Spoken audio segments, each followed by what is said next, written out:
அச்சம் தவிர்த்து ஆண்மை தவறாமல் ஏர் போல் நடந்து கொடுமையை எதிர்த்து நின்று சரித்திர தேர்ச்சி கொண்டு சாவதற் கஞ்சாமல் சீருவோர் சீறி செய்வதை துணிந்து செய்து சொல்வதை தெரிந்து சொல்லி நெற்றி சுருக்கிடாமல் நேர்பட பேசி நைய புடைத்து புதியன விரும்பி பெரிதினும் பெரிது கேட்டு மானம் போற்றி ரௌத்திரம் பழகி வீரியம் பெருக்கி வெடிப்புற பேசி வைய தலைமை கொண்டு பாட்டுக்கொரு புலவனாக மட்டுமல்லாமல் பாட்டுக்கு ஒரு தலைவனாகவும் வாழ்ந்த பாரதியின் புகழை கொண்டாட வந்திருக்கும் அனைவருக்கும் என் முதற்கண் வணக்கத்தை தெரிவித்துக் கொள்கிறேன்.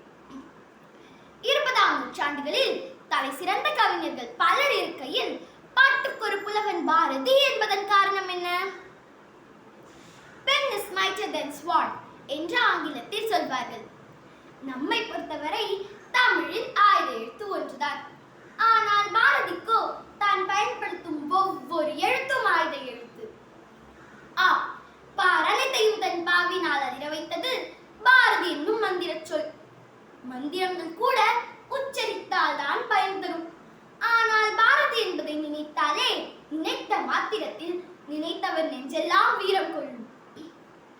1000 உண்டிங்கு ஜாதி எனில் அந்நியர் வந்திங்கு புகழென்ன நீர் என்று புரட்சி பேசிக் கொண்டிருக்கும் அதே வேளையில் மறுபுறம் ஓடி விளையாடு பாப்பா, நீ ஓய்ந்திருக்கலாகாது பாப்பா என்று குழந்தைகளோடு குதூகலித்துக் கொண்டிருக்கும் பாரதியின் கவிதைகள்.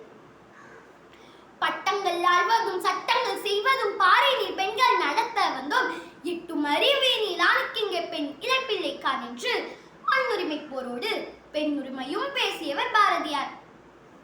காக்கை குருவிக்கு பாட்டு, கண்ணனை பற்றி பாட்டு, தாய் தமிழை பற்றி பாட்டு, தேச தலைவர்களை பற்றி பாட்டு, தேசத்தை மொத்தமாய் மாற்ற பாட்டு, ஏழ்மையின் துயரை ஆற்ற பாட்டு, ஏர்வித்த உழவனை போற்ற பாட்டு.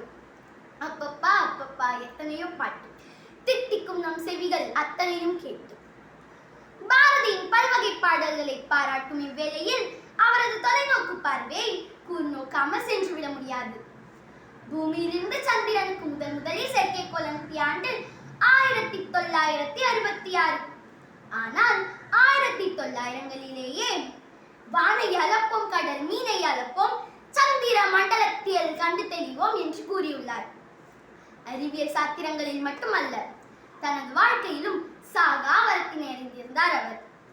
தனது மரணத்தை வெல்லும் வழியின் நூலில் சிலுவையிலே அடி உண்டு இயேசு செத்தான், தீயதொரு கனையாலே கண்ணன் மாண்டான், பல புகழும் ராமனுமே ஆற்றில் வீழ்ந்தான், பார் மீது நான் சாகாதிருப்பேன் காண்பீர் என்றார்.